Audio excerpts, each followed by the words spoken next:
रहे मंत्री आदरणीय दिलीप जी चौधरी साहब, आपकी लोक लाडली पूर्व विधायिका इंदिरा देवी जी बावरी, प्रभातीलाल जी जाट साहब, सम्मानित मंच, मेरे सामने विराजमान मेरे पिता तुल्य बुजुर्गगण, माताओं, भगत सिंह की भूमिका में युवा साथियों,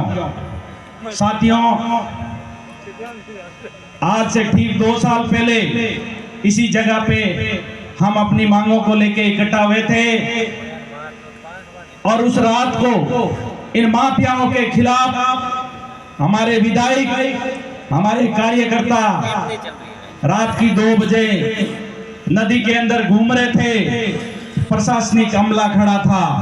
साथियों, मैं याद दिलाना चाहूंगा वो रात बजरी के अवैध ढेर, खनन माफिया चारों तरफ रात को घूम रहे थे और उस रात को इस प्रदेश की किसान की पीड़ित शोषित की आवाज इस मंच पे रात की 2 बजे बैठे थे। आप लोगों ने टकटकी लगा के उस आवाज की तरफ सिर्फ इस नजर से देख रहे थे कि हमें न्याय दिलाता है कोई राजस्थान में, तो वो शख्सियत हनुमान बेनीवाल है। साथियों, मैं कहना चाहूंगा कि इन माफियाओं के खिलाफ नकेल जरूर कसी थी।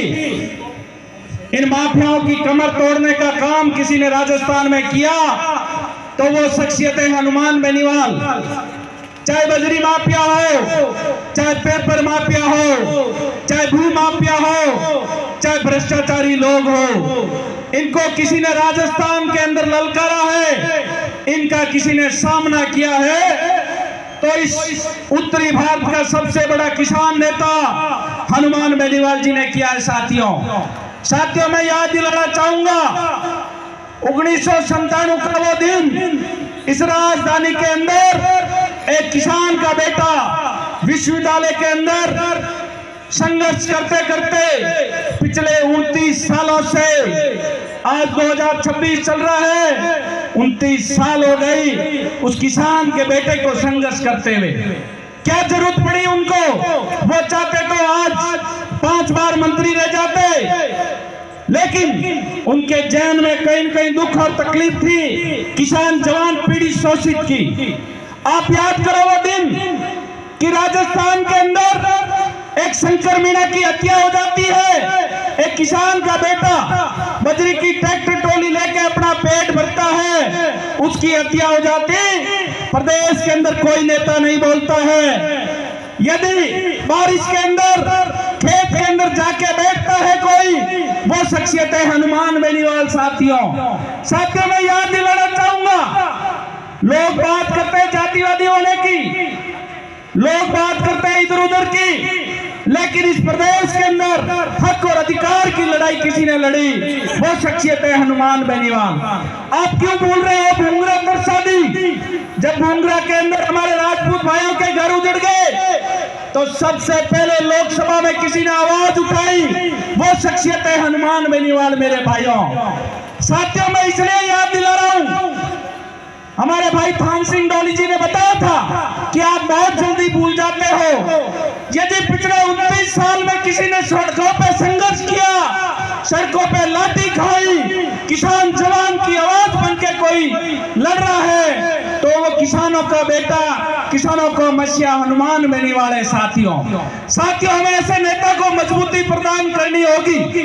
अब हमारे साथ में बड़े भाई दिलीप जी जैसे मजबूत नेता आ गए, हमें और मजबूती से इस लड़ाई को लड़ना होगा और इन माफियाओं की कमर तोड़नी होगी। साथियों, मैं कहना चाहूंगा, समय कम है, लेकिन इस प्रदेश के अंदर किसान जवान को बचाने का कोई काम कर रहा है तो वो राष्ट्रीय लोकतांत्रिक पार्टी और हनुमान बेनीवाल जी कर रहे हैं। साथियों, मैं इतना ही कहूंगा कि वोट की चोट सही दिशा में देना और आने वाले चुनाव में 2028 में पंचायत के चुनाव में किसान के बेटे को मजबूती प्रदान करना, तभी ऐसे लड़ाई जीती जाएगी साथियों।